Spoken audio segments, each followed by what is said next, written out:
Shundan birida ahli ayolga yediriladi. Boyaga yana takror agar so'ygan jog'imiz 30 kilo toza qo'shilgan bo'lsa, shuni 3dan birini nimaga yediramiz? Ahli ayolga birinchi shu bir qismini olasizda, hammaga so'raysiz. Bola yesin, buni ertaga bir hafta o'tib yesin, bu bola. Xo'p, yana bir qismini qo'ni qo'shdi, do'st birodar. Ular juda faqir bo'lib miskin bo'lib qolishi shart emas. Balki ular qurbon degan bo'lishi mumkin. Silay rahmat do'stlar bir-biriga bir ikrom qiladi.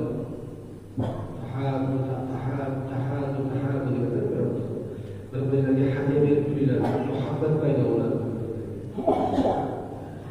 Hadya ma'nosida bir qismini shu do'st birodar, qo'ni qo'shnilarga.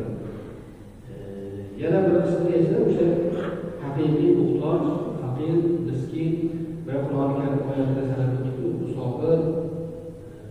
Tabiiyki o'sha aytilgan jumlalarga yana bir qismi bo'linsa, ayni maqsadga muvofiq, sunnatga muvofiq, eng savob ulug' holati shu bo'lar ekan. Qurbonlik go'shti taqsim qiladi. Endi ro'zg'or katta bo'lsa, shundoq o'zi bir oilada ko'pchilik bo'lsa, so'yilgan bo'lsa, 40 kilo go'sht bir pasdan hisob bo'ladigan bo'lsa, ro'zg'or bilan oilalardan bemalol yeb iste'mol qilish mumkin.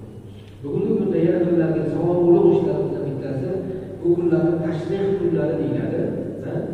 Tashrih kunlari, Qurbon hayiti kunlari, tashrih kunlari ham deyiladi. Bu kunlarda namozlarimizdan keyin, farz namozlarimizdan keyin Allohu akbar, Allohu akbar, la ilaha illalloh, Allohu akbar, Allohu akbar va lillahil hamd aytishlik vojib.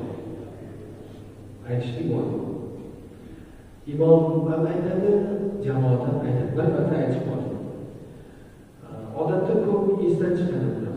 Har doim takrorlaydigan narsa bo'lmagani uchun bu ojiz aqlimiz pand berib esdan chiqadi.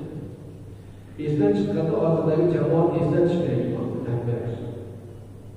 Buni aytish vojib. Necha marta aytiladi desa, Arafa kunini bomdodidan hayitni 4-kunni asrigacha umumiy 23 ta namozda aytiladi. 4 kun 5 vaqtda 20 kun bo'ladi. 5-chi kuni asr namozigacha asr namozi